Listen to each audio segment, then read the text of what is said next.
What's going on, everyone? It's Justin here, and today I'm going to show you what apps I currently have on my iPhone 13 Pro from a productivity and creative standpoint for 2022. I'm going to go over some of the top apps that I use on like an everyday basis, ones that I might use for like very specific applications, and also just like the general setup of where I have different widgets and tiles on the home screen of my iPhone, as well as some apps that I just overall recommend to anybody out there who is looking to implement something new in your workflow, because I'm personally someone who doesn't like to use new software, but when I find one that works, I pretty much like build the entire productivity setup and lifestyle around it. So the phone that I'm currently using is the iPhone 13 Pro. If you guys watched my review, you might know that I switched over from the larger sized iPhone after going with that model for the past few years. And the main reason for it is just the fact that I want to go ahead and try like a new form factor, and the battery life of this generation of iPhone is quite a bit better than before. Even though Apple has been making improvements year after year with like more efficient chips and more power in general, I found that this iPhone 13 Pro's battery is able to last an entire day, and that is something that I wasn't really able to do on the regular sized iPhone Pros before. In terms of the case and accessory setup that I currently use on my iPhone 13 Pro, I have the Apple silicone case as like my daily. It has a good level of grip, good level of protection, and the cutouts and the buttons are unparalleled because it is made by Apple. And another accessory that I also really like, because I'm trying to do more short form content, is the combination between the Moment silicone case and the lens insert, as well as the Moment lens. And I also find that a lot of people are going to like this case a lot more because it doesn't leave any marks with the MagSafe. So if you guys would like to win a Moment lens case and combo for your smartphone, the exact same one that I use, just go ahead and subscribe to the channel, drop a thumbs up on the video, and also leave a comment down below with which iPhone you currently have, and I'll be picking a winner in 3 weeks. So when it comes to the way that I have my home screen laid out, you're going to take a look at it and it's just really boring. It has the settings, the maps, Spotify, camera, notes, tasks, and just like the calendar tile. And these are the apps that I use the most. I'm usually on the calendar just checking the schedule of like accepted invitations and stuff like that. I also have like some sports schedules synced up as well, but I like having the tile on the top that shows like two things, because typically I might have like 2 or 3 things that have to be on the calendar and are preset, and then throughout the day, you kind of just let the day go as it will. And below that, I actually have the direct widget to my Notion tab. So by clicking on that, it will take me right over to the tasks list. And there you'll have like my task list, the ones that are in progress, not started. And you also have like the rest of the team. So everybody kind of knows what they're doing from there. But having that one-click access and being able to edit that to-do list within Notion is just really, really handy. I do use Notion for pretty much all of my planning and like company database. So I do have like a tab called Formula One, and that essentially has just everything about like the YouTube videos, the sponsors, the emails, the templates, and all those sort of things. And once I've like kind of refined that and set that database, I might release the actual template so that everybody who is in YouTube or has like a media company based business, or even like in some ways applicable to real estate, can go ahead and use that same system that has worked very well for me. And I've tried to like kind of perfect that over the last 2 years. So beyond that, in my widget slide down, I also have the weather access, and that helps me determine whether it's raining, if I should schedule golf or like go outside in the morning. And at the same time for filming as well, this is very, very crucial. I live in a place that rains quite a bit. So some days it might be better to film in like the office, for example, where I have like fixed lighting setups. Whereas in other days, I'm at the home office in a day like today where it's pretty sunny and the nice natural light is all I need. And just the way that it's facing on like the north side is pretty good for the overall setup. And whenever I can use natural light, I definitely prefer that because it looks better, but at the same time, it is just a lot easier. I also started wearing a Whoop band recently, the 4.0 model, and that is essentially able to track your sleep, your heart rate throughout the day, and give you like an overall strain score and recommendations as to the amount of strain that you're putting on your body in a given day, and also recommended sleep to meet like an optimal energy window. And especially for someone who like doesn't really exercise like that much, tries to implement it here and there, but most importantly is focused on just how much energy I have in a given workday. This Whoop band has been a fitness product that I actually use, because if there's one that is like too technical towards like specific exercise, running, or workouts, it just wouldn't really be beneficial data for someone like myself. On the left side of my menus, I have my calendar and weather, so as you see, those are very important. Being able to really quickly access notes is also nice. Below that, I also have like the package tracker, a quick access to Dropbox to be able to upload files. I also have some of the smart home controls on this tab, such as the Miros smart bulbs and the Bang & Olufsen speaker over at the office. You guys probably know this already, but one of my favorite apps is Uncrate. Aside from like making videos, my favorite thing to do a lot of the times is just curating product, learning more about like tech and also home especially. And nowadays, I feel like I see a lot of the same things, and in the tech industry at least, I'm very easily bored. But Uncrate is truly a site that like has curated products very, very well. And so as I scroll through here, I learn about new products, new like experiences, like hotels that they've curated out there, crazy home projects, and I do gain a lot of inspiration from this. And I actually also curate a lot of the products for my YouTube videos from an app like Uncrate, because you can directly buy it on here, which gets very dangerous because I've definitely spent like thousands and thousands of dollars on things that I probably usually wouldn't. So yeah, this is a lot of fun. It's always new stuff. And I would say like, if I had to like pick a company to acquire as like a fun project, Uncrate is literally the one where I can say I absolutely love everything about it, both from like a media perspective and just as a consumer. YouTube Creator Studio is also an app that creators use a lot. It gives a ton of information when it comes to like your analytics. It gives you like all the feedback that you need, and it's gotten a lot better over the years, aside from the logo update, which I don't think looks very good. But it gives you the views, the watch time, the subscriber change, your revenue, and most importantly, it also gives your latest video performance on the very top. So for those who don't know, YouTube ranks your videos on like a 1 to 10, and whenever you upload a video, you can just click on that and it'll show you in the same amount of time how many views your video has and where it ranks up. It will also give you information about like the watch time and impressions CTR, which is extremely important and something that I'm always trying to work on and balance. But from there, you can also go through all of like the videos that you have in concept. You can even make changes in these videos, change the description, tags, thumbnails, categories, and everything. Essentially everything that you can do on the desktop nowadays, you can do from the phone, which was not the case quite a few years ago. So when it comes to editing photos, phones nowadays have a ton of power. If you have an iPhone or a flagship Android phone from the last couple years, your phone is most likely capable of being able to handle pretty heavy graphics overall. And that can be utilized in gaming, but also in photo editing. And so I actually edit all of these photos on my phone.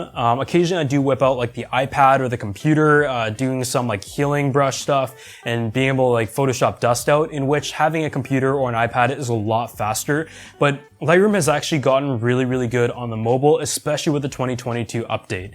So you take a look at this photo right here. It is just like a Leica RAW, a pretty like bad looking pic before you edit it. And as soon as you see like the after version, it really brings out all that detail. And this is just something where I apply like a filmic preset and then I play around with like the highlights and shadows while also keeping aware of the histogram over on the top. And from there, I can edit like the white balance and the color temperature, and also play around with actually some of the masking as well. One of like the most practical changes in Lightroom this year is its object detection. So even on the mobile app, you can just go ahead and hit the plus button for your mask, and it will allow you to select a subject, select the sky, still utilize the brush, linear, and radial gradients, as well as color range and luminance range. And before, it was a little bit limiting from the masking standpoint on your phone, but I personally use the object detection all the time when I'm trying to mask myself out and edit the background, maybe desaturate a little bit more, reduce the texture and sharpness. And if it doesn't work, you can just go back to using the manual method. But I have found both the subject detection or object detection as well as the sky detection to actually be very accurate. And so yeah, all the photo editing is actually done on the phone. And I feel like that makes a lot of sense because most of the time you're posting these to platforms that are very mobile heavy, such as Instagram. So in the new year, a lot of people have different goals for themselves from like a work perspective as well as like a physical health one. And in my case, I'm usually like really trying to balance spending all my time on work and also general exercise. So if you guys remember from last year, I did feature a product called the Withings Body Plus Body Composition Wi-Fi Skill on the channel. And I want to give a huge thanks to Withings for sponsoring this video. And this is a product that is able to give you more information beyond your weight, because a lot of times weight isn't everything. There's water composition, body fat composition, the BMI, and it gives you very useful feedback, not only based on your current standing to be able to set goals, but also on areas where it can be improved and suggestions for that. It was definitely a product that was really nice to have in the house and give you that immediate feedback. And the fact that it is able to sync via Wi-Fi directly to the smartphone is really, really handy. So you don't have to like actually record anything. You literally step on the scale, say like once a day or once every week, and it will record that on your device and give you like a progressional graph that shows the information based on the reading. The details give you metrics of water percentage, the muscle mass, body fat, and bone mass. And the advanced sensors send an undetectable current to give a precise measure of body composition. So as I mentioned, I'm not someone who likes to get like way too technical, but what I do like is when products utilize all different data points that are unique and effective to give you information that is actually useful as opposed to a single metric. In this case, the scale is usually something that ties directly with weight, but the Withings product paired with the Body Plus app is able to give you so much more information, as you can see, which is actually useful. So if you guys want to go ahead and check it out for yourself, I'm going to drop a link down below. So in this next page right here, I have an extended calendar, and this shows just some of the events for tomorrow and today. And you might notice already there is a bit of repetition in terms of the widgets that I have. I like to have the things that I access in all areas, and I don't necessarily want to have the calendar taking up the whole thing here, but having like a small version on the home screen at all times in an area of the screen that I naturally don't like reach as much is really nice. And in the next page, you can still view everything at a glance. And beyond that, I just have like my secondary level of important apps on this page. So Deliveries is one of them that I've used for like as long as I could remember because it is just so good. You just copy and paste your shipping tracking numbers on there, and it also automatically pastes from your clipboard. We also use an app called Unfold for creating stories. This is by far my favorite one, and the reason is because it has like a few different elements. It started out as like a very simple app that just allows you to like edit like stories and pick different formats and promotion styles. But at the same time, with the Pro plan and the Plus plan, you have access to all the new ones and also have a brand kit. So the clothing brand, for example, has its own logo, its own like set of primary and secondary colors, and that is all uploaded on the desktop app, and anybody from my team can log into that account and be able to apply the brand logos and stickers on any piece of content for continuity.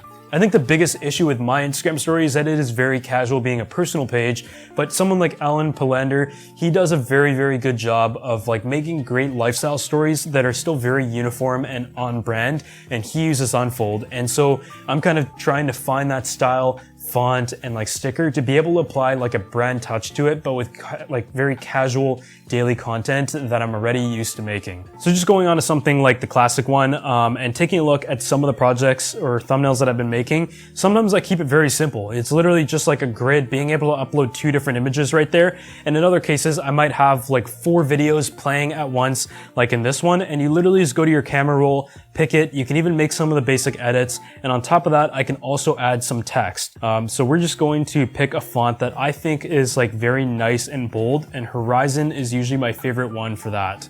So this is called the TaylorMade Stealth Driver, and I feel like for this one you can either use like the brand images here, but in this case this is actually from my page, so it's not going to be a very specific color.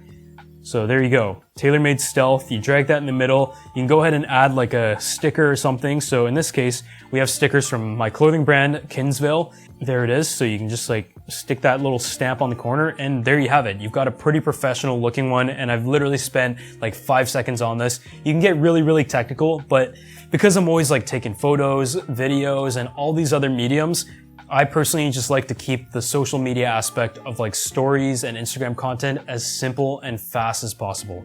So as you go into like the third tab, you can see the top portion right here is also taken up by a widget that is also on the homepage, and that is Notion. So as I mentioned, the task one is the one that I need to access on my phone the most, but I also have like the feature tab, which is the media company, and has like all of the ideas for YouTube shorts and also like Instagram reels. But the Formula One is the one that we have all of the information right here, as well as like strategy, style, the videos that we're working on, the ones that have been started. So I can scroll over to this tab tab and be able to one-click access, and it is still often faster than going into the app itself. Another really incredible app that has blown up in the past couple of years, and it's one that I started using a ton, is Canva. And like before, when I was first told about it, I thought it was just like another app to make these like pitch decks and graphics, and there's just so many out there, and honestly, a lot of them are pretty bad. If I knew to use Photoshop, I would just kind of be like, I'll make it in Photoshop. I don't want to use like any web-based platforms, but trust me, Canva is super, super good. On the computer, you're able to like copy and paste anything and formats it automatically. And just the way it works is essentially Photoshop on the web, but a lot more intuitive from a practical standpoint. Somebody who doesn't know how to use Photoshop and like the technical side of it can literally do what they think is the command that these like photo software is able to work in, and it's able to execute that perfectly. The app that I easily get asked about the most though on my Instagram story is Chwazi. But the simple way of how it works is that multiple people can put their finger on the screen, and you can have it select one finger, two finger, or like different groups. And by putting your finger on it, it will select one, and whoever gets selected has to pay the entire bill. That is one that I've used for so many meals, and it's been pretty good to me. Some people think it's rigged up until recently, but yeah, it's a very simple app. I get asked about it all the time, so I thought I'd mention it. I would say only a few times a year, there's an app where I see somebody use it, and I'm like, where did you get that? I have to find and use this right away. And one of them is toStories. My friend Sebastian, who runs iSetups, he actually started using this app, and as soon as I found out about it, I started using it right away.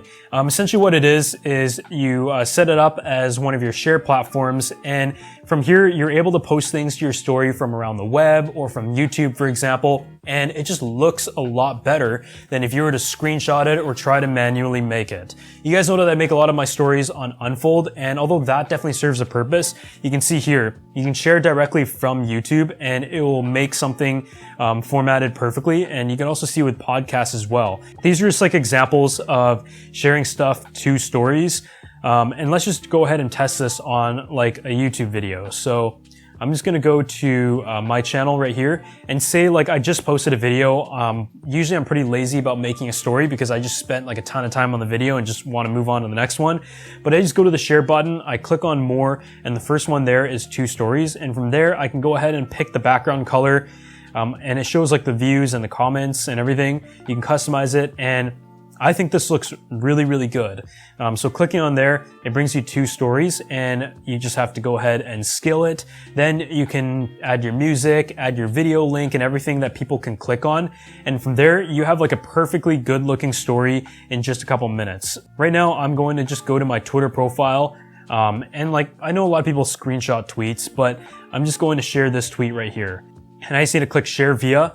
Goes to toStories, and there you have it. It shows a tweet, nice and clean. Everything's perfectly formatted. So I think if you're like trying to share content, your video, tweet, or podcast, there's no better app than something like this. That's definitely one that I can recommend. You can get a lot more technical with it and like create a grid and custom text and all that kind of stuff, but I feel like its most effective use is its quick share option.